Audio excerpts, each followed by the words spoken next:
Good evening.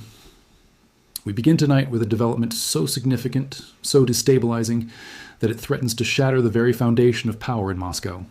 Multiple high-level intelligence reports, corroborated by unprecedented and highly unusual movements inside the Russian capital, confirm that the unthinkable is no longer theoretical. It is happening.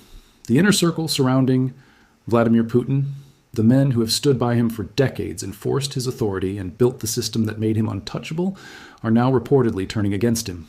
This is not dissent from the opposition, not unrest in the streets, and not speculation driven by foreign analysts. These are figures embedded at the very heart of the Russian state, individuals whose loyalty was once assumed to be absolute. Tonight, that assumption is collapsing. This is not a disagreement over policy, personality, or strategy. This is an existential crisis for the regime itself. Because when the men who control the intelligence files, command the security services, and oversee the coercive machinery of the state begin reassessing their loyalty, power shifts faster than public narratives can keep up. Tonight, we detail the names being whispered behind closed doors, the secret meetings taking place beyond official schedules, and the moment the Siloviki, the security elites who form the backbone of Putin's rule, decided the cost of loyalty had become higher than the risk of betrayal. For months, pressure has been building beneath the polished marble and choreographed displays of the Kremlin. State television insisted that Russia was resilient, that military operations were proceeding according to plan, and that Western sanctions were manageable. But privately, a far more alarming assessment was forming. The war dragged on without decisive victory. Losses mounted quietly, hidden behind euphemisms. Logistics failed in ways that could not be blamed on foreign interference. Corruption that once lubricated the system now exposed its weakness. Most critically, elite confidence began to erode. Dictatorships do not depend on universal approval. They depend on the belief that resistance is futile and that the leader is inevitable. Once that belief fractures, fear changes direction. It no longer points outward toward enemies. It turns inward toward accountability and survival.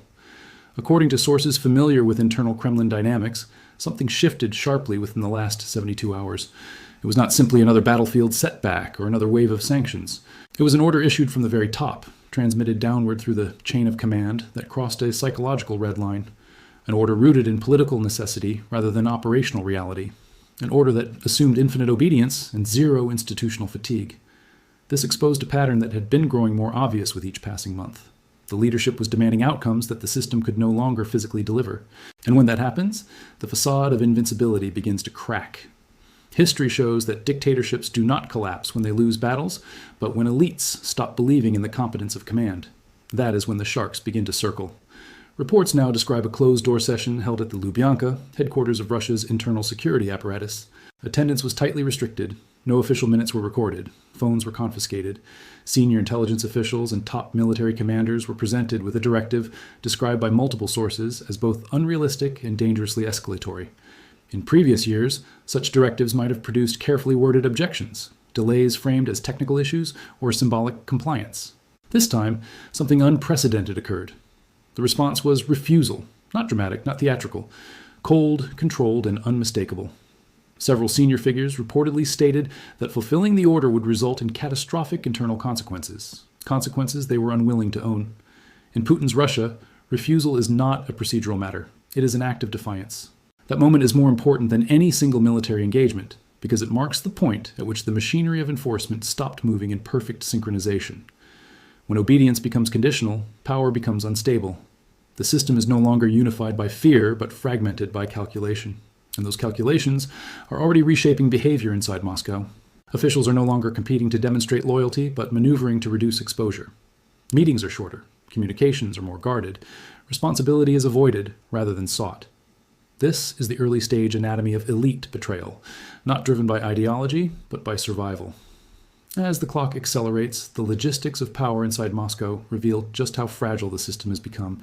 An autocracy is a house of cards, dependent not on public consent, but on institutional obedience. Remove the full cooperation of even one pillar, and the entire structure begins to lean. Central to this equation is the Federal Security Service, the organization that has long functioned as both sword and shield for the Kremlin. The STAI, Federal Security Service, has enforced loyalty through surveillance, compromise, and fear for decades. Any hesitation within its ranks is not a political inconvenience. It is a structural threat. Over the past 48 hours, intelligence services monitoring Moscow have identified a series of anomalies that, taken together, paint a disturbing picture. Private aircraft have departed the city without normal flight plans or public records. Elite residential areas have seen sudden changes in security posture. Senior officials have quietly relocated family members abroad under vague justifications. Trusted intermediaries have gone silent. These are not the behaviors of confident leaders preparing for victory. These are the behaviors of insiders hedging against collapse. Revolutions at this level are not loud. They unfold through stalled orders, selective enforcement, and strategic inaction. Leaked and intercepted communications now describe an atmosphere inside Russia as upper power structures as toxic and fearful. One official allegedly summarized the situation as a ship with no captain and a fire burning in the hold. The metaphor resonates because it captures the essence of elite panic. The fear is no longer about losing a war or facing sanctions. It is about becoming the scapegoat when the system demands accountability. In authoritarian systems, blame flows downward quickly and violently. Those who sense that shift early survive. Those who hesitate do not. This internal dread is compressing time for the man at the center of the system. Vladimir Putin is now confronting a narrowing corridor of options, each more dangerous than the last. The first is the purge, a sweeping attempt to reassert control through arrests, dismissals, and accusations of treason directed at his own inner circle. This approach is familiar and historically effective in limited doses. But a purge at this scale would target individuals who command armed units, control intelligence archives, and maintain regional loyalties. It would not be a surgical strike. It would be an act of desperation. The risk is not just backlash, but fragmentation, where units refuse orders or act independently, triggering the very instability the purge is meant to prevent. The second option is what insiders describe as a managed exit.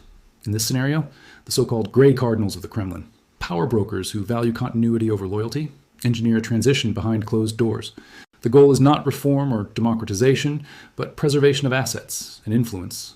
Putin would be eased out, publicly framed as a stabilizing move, while real power shifts to a collective arrangement designed to prevent chaos.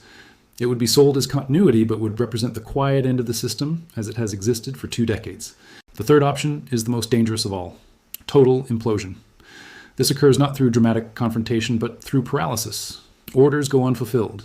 Agencies contradict one another. Regions begin acting independently. The machinery of state power simply stops functioning. In this scenario, collapse is not announced. It is discovered in real time. And once it becomes visible, it accelerates uncontrollably. It is this third scenario that explains the extraordinary silence now emanating from Washington and Brussels. Western governments are watching carefully, understanding that moments like this are not shaped by press conferences, but by patience. A nuclear-armed superpower unraveling from within is not a crisis to be rushed or loudly commented on. Every signal is being analyzed, every movement weighed. Instability at the core of Russian power does not remain contained. It ripples outward, affecting energy markets, global security, and alliance structures overnight. What makes this moment historically significant is not simply the potential end of a leader, but the exposure of how brittle the system has become. Vladimir Putin spent more than 20 years building a fortress of control, centralizing authority, eliminating rivals, and ensuring that loyalty flowed upward through fear and reward. The assumption was always that threats would come from outside the gates, from NATO, from protesters, from foreign intelligence services. History tells a different story. Authoritarian fortresses rarely fall to external assault. They collapse when the people holding the keys decide the cost of holding them is too high. Tonight, all available signals suggest that threshold has been crossed. Loyalty inside the Kremlin is no longer automatic. It is conditional, transactional, and fragile. The era of absolute control is giving way to an era of quiet calculation. Decisions are being made, not for the state, not for ideology, but for personal survival. And once that shift occurs, it cannot be reversed through speeches or decrees. Whatever comes next will not be decided by elections, protests, or even battles.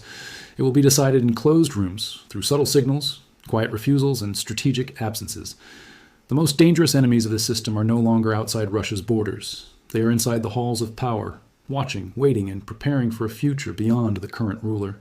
We will be monitoring these developments minute by minute as this unprecedented situation continues to unfold. Subscribe for the latest updates. Thank you for watching.